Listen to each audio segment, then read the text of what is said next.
Well, good afternoon. We're back on the book. We're back talking the words of Dr. Vernon Coleman, MB, CHB, DS Science, FRSA. And the topic today is face masks, ending the confusion, by Dr. Vernon Coleman. These are not my words, I'm only reading them.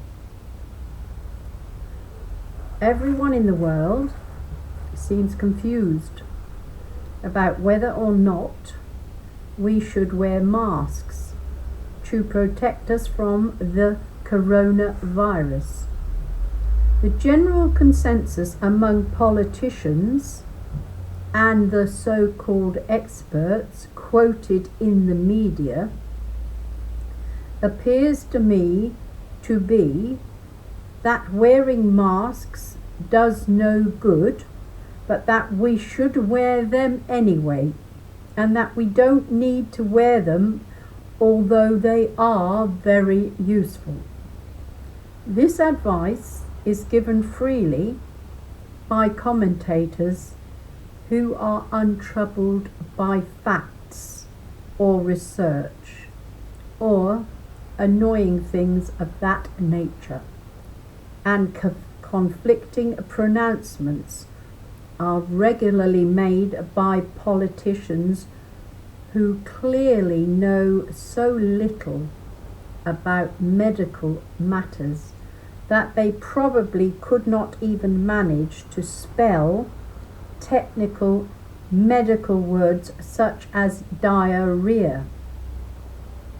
The World Health Organization, which has loads of highly paid doctors and specialists investigating such matters, appears to lead the confusion.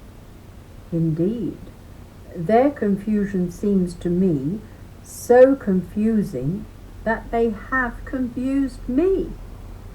They initially said that healthy individuals only needed to wear a mask if they were taking care of someone suspected of having coronavirus. The science does not seem to me to have changed, but the advice from the WHO has changed. I will come on to why that might be in another video. Governments everywhere are collectively confused, although individual politicians everywhere all seem to have firm views on the matter, usually derived from the bloke who cuts their hair, or the woman in the corner shop who knows about all these things. Hospitals and doctors also seem confused. You find me 1,000 hospital staff who think that masks are a good idea and that we should all wear them all the time, even when we are in the bath.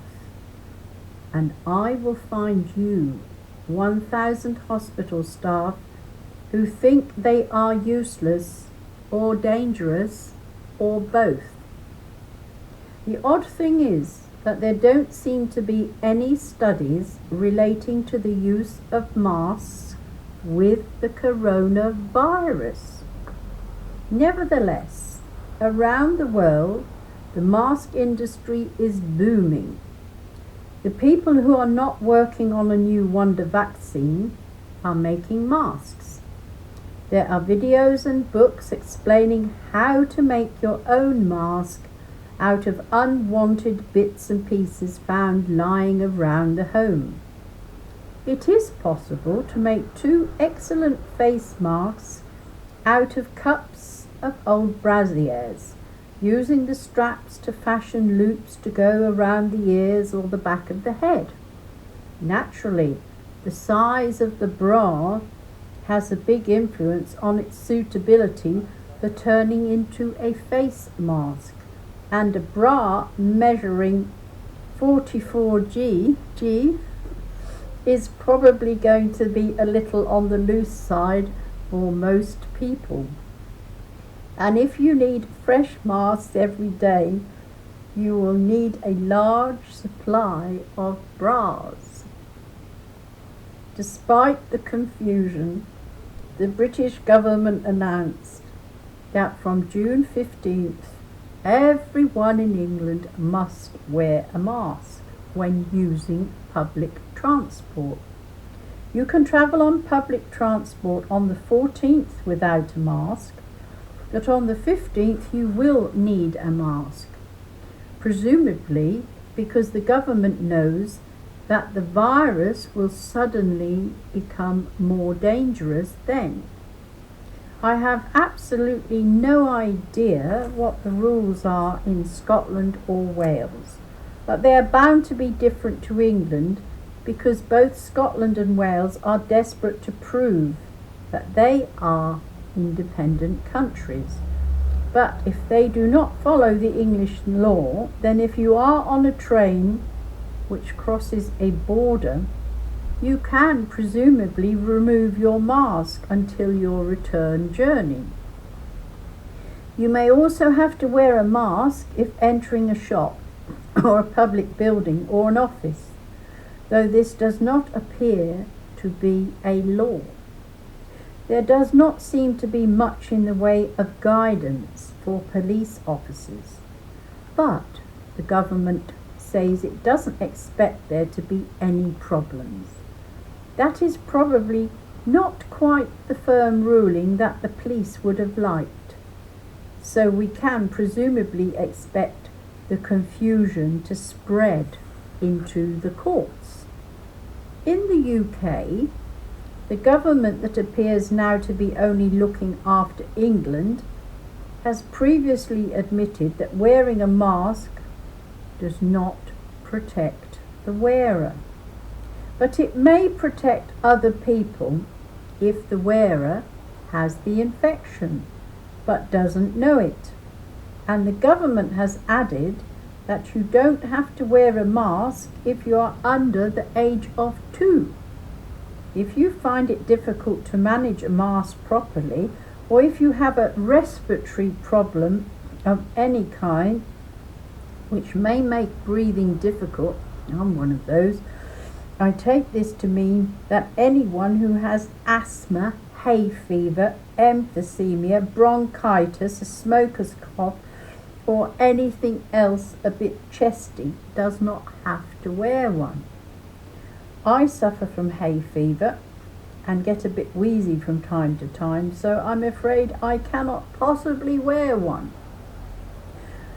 Officer, I'll write myself a little note saying that I have an intermittent chest condition and cannot possibly wear a mask. And if a policeman stops me, I will show him that. I should mention here that there is evidence that people who do not wear masks in public may be harassed and abused by people who are wearing them. I think that is a risk that I'm prepared to take. No one with mental illness of any kind should be expected to wear a mask, nor should anyone with dementia, though I'm not sure that they are on the list of exclusions.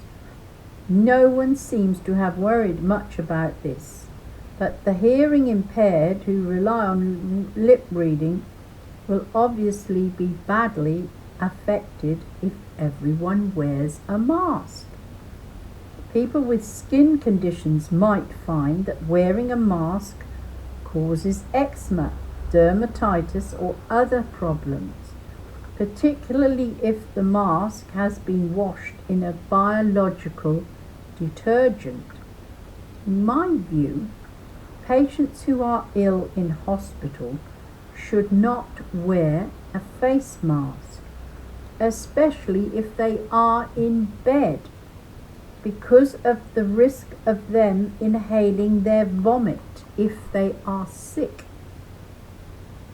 The world is now awash with conflicting reports on how or when or whether to wear a mask to protect you against the flu, the allergy, or the embarrassment of having egg on your chin. Some people, such as the Mayor of London, want masks to be compulsory, though no one has provided evidence for the compulsion.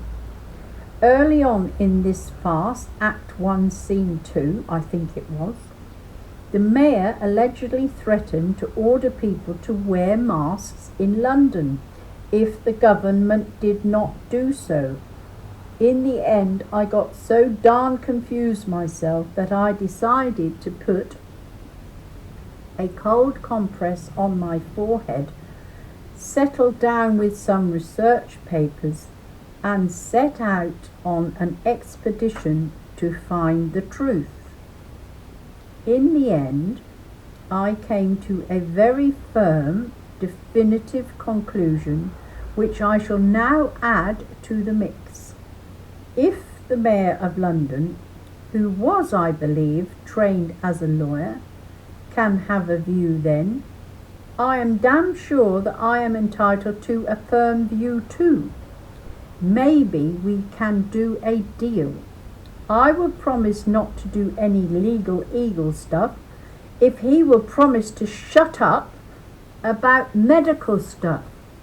Incidentally, talking of lawyers, I think Mr. Khan can consider himself trumped, because on 30th of March, the former Supreme Court Justice Jonathan Sumption QC told us all that the police have no power to enforce ministers' preferences, and that there was nothing in the existing legislation which empowered a police officer to force a citizen of the UK to wear a mask on public transport or anywhere else. Lord Sumption pointed out that even if the government rushed through a new legislation, the laws would have to be justified and proportionate in order to avoid violating our human rights and civil liberties. He went on to suggest that since masks may endanger the wearer, they are a contravention of Article 2 of the Human Rights Act. I hope, he said, that UK citizens will unite in civil disobedience to the unlawful, unjustified, and disproportionate violation of our human rights, and refuse either to wear a mask or to pay the fixed penalty notice for not doing so. If enough of us take a stand against the further encroachment of our civil liberties, we can look forward to hundreds of thousands of court cases in which the Crown tries to prove the scientific validity of wearing masks to combat a virus that has been circulating in the UK for 5 months. That statement was made over 2 months or more ago, so it is 7 months now at minimum.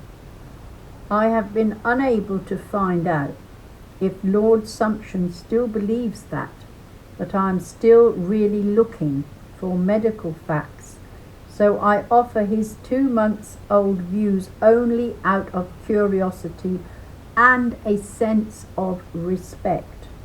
One thing I need to point out before I forget is that there is, as always, a good deal of fake news around about masks. In particular, some mainstream media outlets delight in dismissing the risks associated with face masks as fake news. The fact is that masks can be dangerous and need to be worn only when necessary. Anyone who denies that has either been bought or is woefully ignorant. There is a good deal of both around these days. First, I want to give you some facts about face masks themselves, which are, of course, much more complicated than they appear to be at first sight. Governments don't seem to bother differentiating between different types of masks, and I think that tells us a good deal about why they want us to wear them. Again, that is something I will explore in another video. Meanwhile, 1. The World Health Organization recommends that disposable masks should be discarded after one use. 2. The WHO, that's the same people, the World Health Organization, doesn't seem to have any guidelines for masks made out of washable material, but it is a fair guess that it would recommend washing thoroughly at a high temperature after every use. Unfortunately, washing cloth face masks makes them even less effective. The more you wash the mask, the less effective it becomes. 3. Masks are effective only when used in combination with frequent hand washing with soap and water or an alcohol-based hand rub. 4. Fabric masks may allow viruses to enter and are not considered to be anywhere near as protective as surgical masks. A study I have seen entitled Optical Microscopic Study of Surface Morphology and Filtering Efficiency of Face Masks concluded that face masks made of cloth are not very good at filtering out viruses because the pores are much bigger than the particulate matter that needs to be kept out. One study showed that face masks may have pores 5,000 times larger than virus particles. If this is accurate, it means that the virus will wander through the face mask much like a mouse wandering through Marble Arch. 5. Masks are only really effective if they fit perfectly and if the wearer does not move their head while wearing them. Touching a mask appears to stop the mask providing protection. It has been suggested that you should put on a new mask if you have touched the one you are wearing. 6. Surgical masks are worn to stop bits of food or hair falling from the surgeon or nurse into a wound. They will stop some bacteria, but will not usually stop viruses. 7. Much of the air we breathe in and out goes around the side of the mask, unless it is very tight-fitting. The effectiveness of a mask depends massively on the nature of the mask, how it is worn, and how often it is changed. How long will it be before we are expected to attend face mask wearing classes? So much for the masks themselves. Well, I think I will stop there because it's very long, and I will then continue to read so much for the masks themselves, because there's so much on masks. You must be falling asleep by now. I feel it's so boring, isn't it? It's really the most boring thing I've ever had to read ever.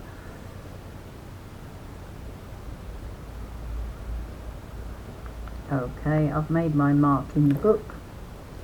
I'll be back in a tick and I'll read the rest of it, and it's all boring, but it's essential to hear it, unfortunately.